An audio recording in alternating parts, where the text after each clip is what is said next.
Kita menggunakan analisis teknikal. Analisis teknikal adalah analisis grafik saham. Analisis teknikal ini baru populer di tahun 80-an. Zaman dahulu kala, orang beli saham itu benar-benar fundamental aja. Tapi sebenarnya yang dilakukan oleh Jesse Livermore, yang dilakukan oleh Nicholas Darvas, meskipun dia nggak punya grafik, tapi dia pakai ticker, dan yang dia omongin di bukunya Nicholas Darvas, di buku Jesse Livermore, secara visual saya bisa bayangin, oh kalau harga sampai di level ini, dia akan tandain naik, itu jadi high.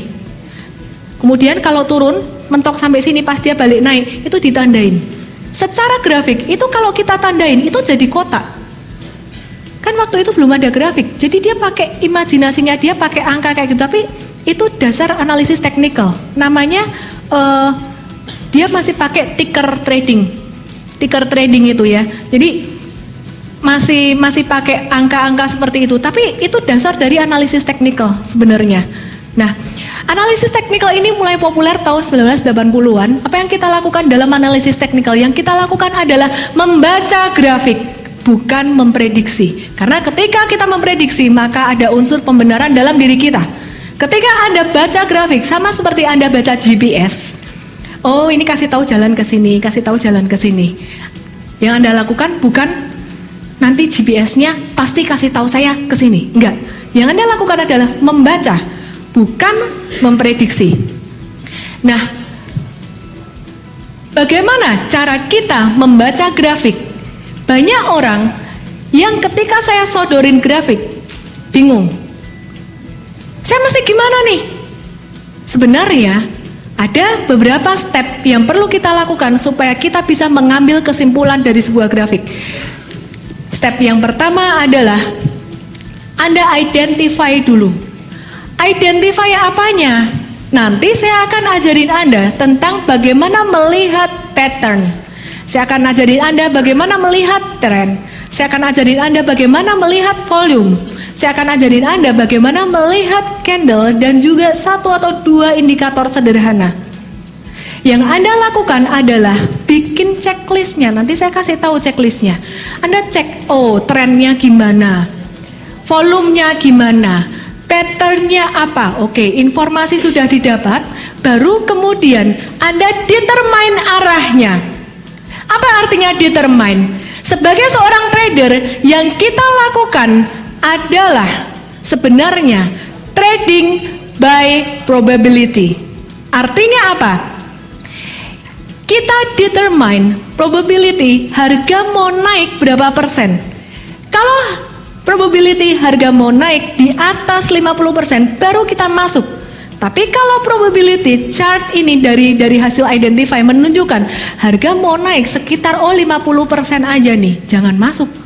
Apalagi kalau resikonya lebih besar, harga mau turun probability-nya lebih besar daripada mau naik, jangan masuk. Jadi kembali lagi, langkah pertama adalah Anda baca dulu informasinya apa yang Anda dapat, sesuai nanti checklist yang saya kasih buat Anda, dan determine probability naik dan turun lebih gede mana. Kalau probability naik lebih kecil daripada probability turun, dan kalau Anda tahu itu, Anda masih lanjutin ke langkah berikutnya, berarti itu adalah sinyal bahwa ego Anda yang main. Paham Bapak Ibu ya? We work by system. Langkah ketiga, kalau memang probability naik lebih besar daripada yang turun, yang Anda lakukan adalah execute. Execute tuh Anda bikin benar-benar planningnya. Beli di mana, stop loss di mana. Perhatikan, saya nggak ngomong profit taking dulu. Beli di mana? Di awal Anda harus tentuin stop lossnya di mana. Dan resiko berapa persen? Berapa banyak saya boleh beli ini? Kalau saya mau ruginya maksimal 5%, oh 5% ini saya pasang sekaligus atau saya pasang bertahap. Nah ini ilmu baru, di workshop sebelumnya juga belum ada.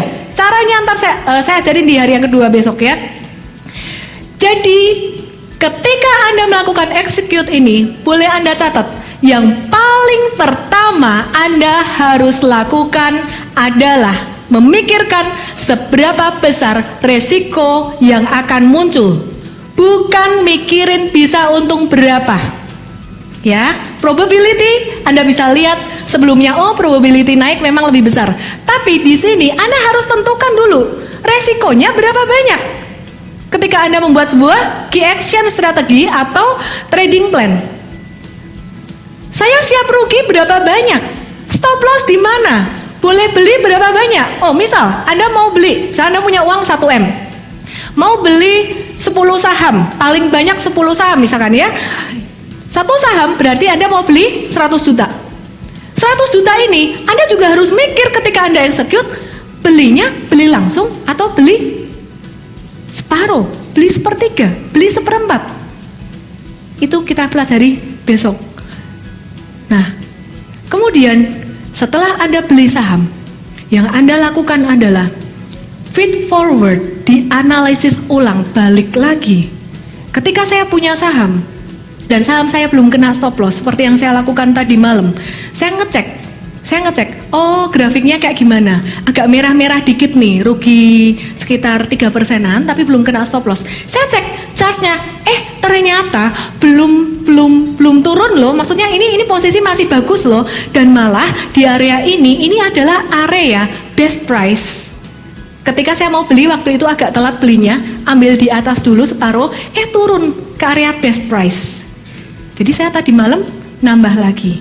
Ketika saya nambah lagi, jumlah saham berapa, saya hitung, dan resiko yang bisa saya afford berapa ya? Oh, sekitar maksimal 7%. Oke, kalau gitu saya hitung-hitung lagi, stop loss-nya saya reset lagi. Stop loss-nya saya reset lagi. Kan harganya udah beda. Stop loss-nya saya reset lagi. Resetnya gimana? Diturunin. Kan dapat average jadi harganya lebih turun. Stop loss-nya diturunin. Enggak. Sama. Jadi jangan membiasakan diri untuk memberi excuse pada kita supaya stop loss boleh gede, stop loss boleh gede. Market lagi volatile kayak kemarin, ada yang bilang, stop loss-nya digedein aja biar nggak gampang kena stop loss. Salah besar. Maka dari itu, beberapa coach dan juga beberapa teman-teman bilang, kok cut loss terus? Saya tidak menyesal, saya nggak sedih kalau tim kita rekomen untuk cut loss. Bahaya banget kalau nggak direkomen untuk cut loss. Bisa jadi kayak tahun 2008. Ya, jadi Anda jangan pernah menyesal ketika Anda cut loss.